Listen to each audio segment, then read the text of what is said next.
Marie accueille la joie des anges, la joie des bergers qui viennent adorer le pasteur par excellence. Il s'est fait chair et il a établi sa demeure parmi nous. Et à tous ceux qui l'ont reçu, ça c'est à nous maintenant, il leur a donné pouvoir de devenir enfants de Dieu. Ils sont nés ni de la chair, ni du sang, mais d'une volonté divine. Jean 1, verset 12. À tous ceux qui l'ont reçu, c'est-à-dire à chacun de nous, il a fait de nous des fils. Nous sommes des fils de Dieu. Quand on vous demande qui vous êtes, vous dites Henri, vous dites pas je suis le fils de Dieu. On pouvait se présenter comme ça. Quand Hélène m'a demandé, vous êtes de quel pays? J'ai dit du ciel. Ça l'a fait rire. Et oui, avant, je dis, avant c'était le ciel. Après, dans le sein de ma mère. Ben oui, on peut se dire, oui, je suis le fils de Dieu, je suis la fille de Dieu. C'est pour ça qu'on est une merveille. On vient de Dieu. Et on est plus enfant de Dieu qu'enfant de nos parents. On est plus enfant de Dieu qu'enfant de nos parents. Nos parents sont ce canal par lequel Dieu va passer pour que nous soyons là. Et eux aussi, c'était le canal des autres. Et nous sommes tous des canaux par lesquels Dieu passe. Regardez, il s'est servi de l'édit de l'empereur pour que son fils puisse naître dans la cité de David comme c'était prévu. Oui. Rien n'échappe à Dieu. Tout est entre les mains de Dieu. Aujourd'hui, en regardant le monde, on peut se décourager. Ouh là là, ça va mal. Oui, ça va mal. Mais on a oublié que parmi tout ce qui se passe comme dramatique, il y a une bonne nouvelle. Il est là, l'enfant de Bethléem, couché dans une mangeoire. C'est pour vous qu'il s'abaisse à cet état d'infirmité, lui qui est lui-même tout-puissant. Pour vous qu'il se réduit à cette pauvreté, lui qui possède toute richesse. Ne vous arrêtez point à ce que vous voyez, mais considérez, c'est par là que vous êtes rachetés. Seigneur Jésus, je dois plus à vos humiliations qui m'ont racheté qu'aux œuvres de votre puissance qui m'ont créé. Que m'eût-il servi de naître dans le bien-être inestimable de la rédemption? Oui, c'est son abaissement. Il va s'abaisser pour nous élever. Rappelez-vous hier, cette nature a été blessée par le péché, par la désobéissance, qui est un péché d'intelligence, d'orgueil. Eh bien, il se fait tout petit. Ou là où Adam et Ève voulaient acquérir la connaissance, l'immortalité, de même, Dieu se dépouille pour se mettre à disposition. Elle le dépose dans une mangeoire. Oui, ce n'est pas une mère captative. Hein? C'est mon bébé, allez, vous dérangez, c'est la nuit, je me repose, je viens d'accoucher. Non, elle met à disposition. Et c'est ça le rôle de Marie. Marie nous dispose pour que son fils puisse régner dans nos âmes, pour que son fils puisse triompher de nos fragilités. C'est un bébé tout petit. Eh bien, Dieu a pris le risque là, ouais. Mais dites ça à une autre religion. C'est la seule religion, on parle de l'incarnation où Dieu nous rejoint dans notre humanité. C'est la seule religion. Les autres religions sont un Dieu tout-puissant. Allah Akbar. Oui, le tout-puissant. Mais là, c'est le Dieu tout-puissant dans la vulnérabilité, dans la fragilité, dans la disponibilité. Un Dieu accessible. Personne ne peut voir Dieu et vivre, le de l'Exode. Moïse dit à Dieu, mais qui es-tu? Il dit, je suis celui qui suis. Ça veut dire quoi? Et Moïse demande à Dieu, mais qu'est-ce que je vais dire à ton peuple? Dis-le, celui qui est. Il est Dieu. Et Moïse continue, mais je veux te voir. Et Dieu lui dit, personne ne peut me voir et vivre. Mais je mettrai ma main sur le creux du rocher et tu me verras de dos. Là, on ne voit plus Dieu de dos, on le voit en face. Il est dans la crèche.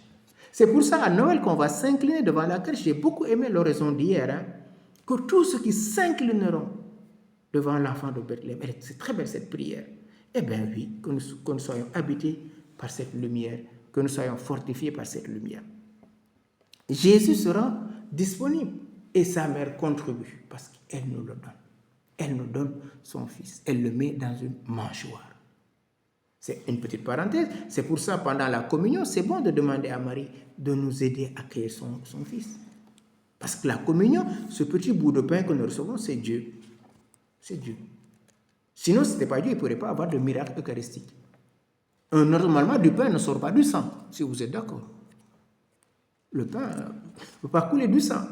Et donc, on voit dans le miracle eucharistique, le pain, cette hostie, sointer du sang, devenir de la viande. Parce que c'est Dieu qui s'est incarné. C'est Dieu qui a pris la nature humaine. Dire ça dans les autres religions, on vous dit, mais vous exagérez. Ou vous rabaissez Dieu.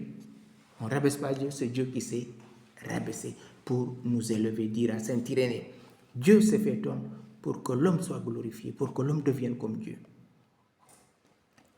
Et voyez comme Dieu prend soin d'établir et de confirmer la foi. C'est un ange qui instruit Marie, un ange qui instruit Joseph, un ange qui instruisit les bergers. Il y avait aux environs des bergers qui passaient la nuit.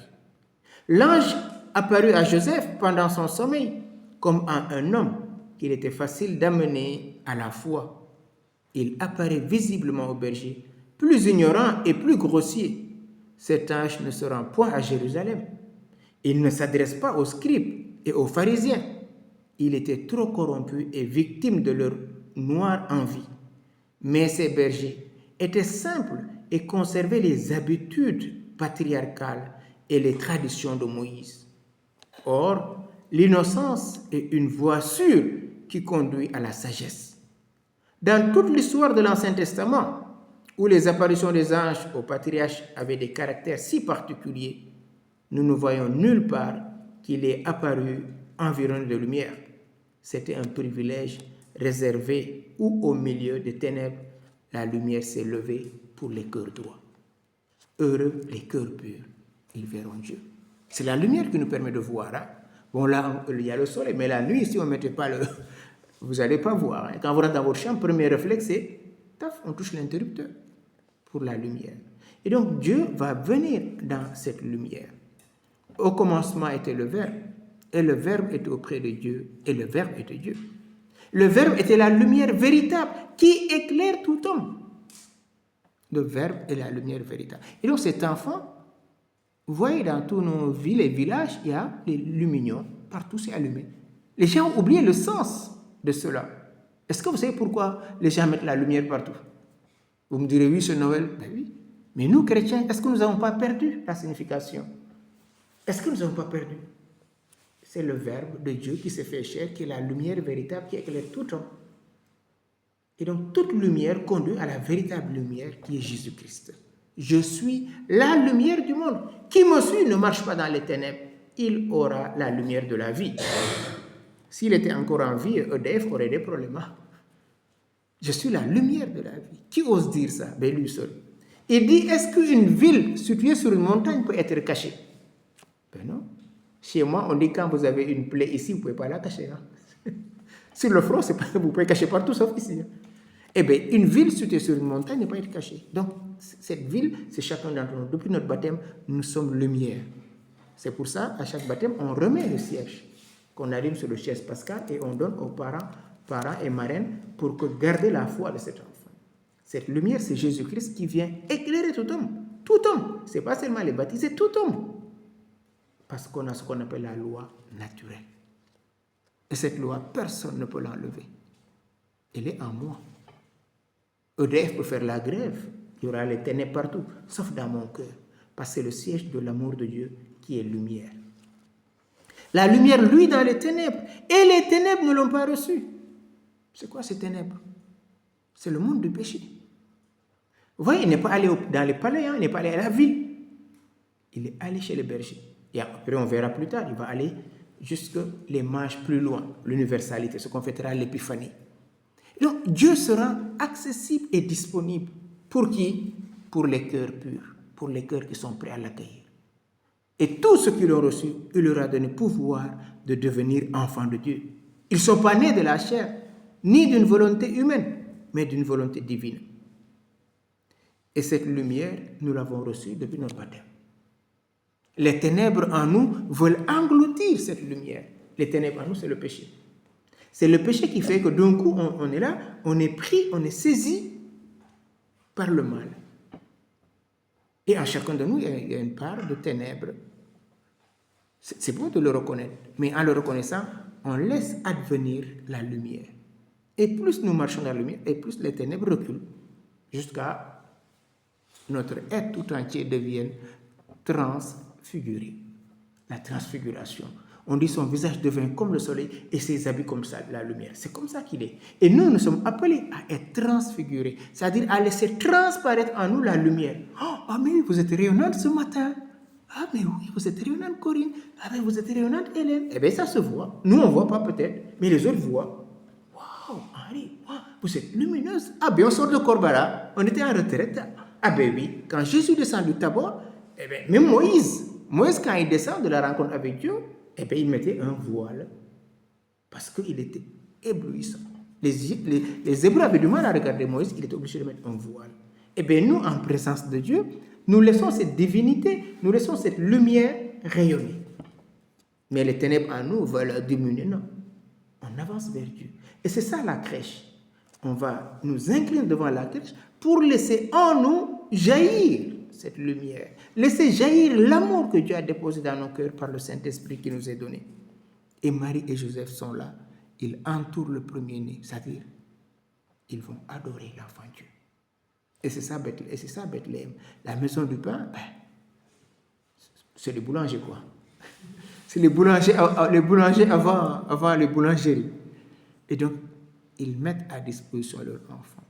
Et ça fait la joie des veilleurs, des bergers. Ça fait la joie des hommes qui attendent les bergers. Ça fait la joie des anges. Et ça fait la joie de tous les hommes de bonne volonté. Demandons en ce temps que la Vierge Marie nous dispose à accueillir le fruit béni de ses entrailles, en nous inclinant devant cette crèche, en regardant l'enfant Jésus, c'est nous-mêmes.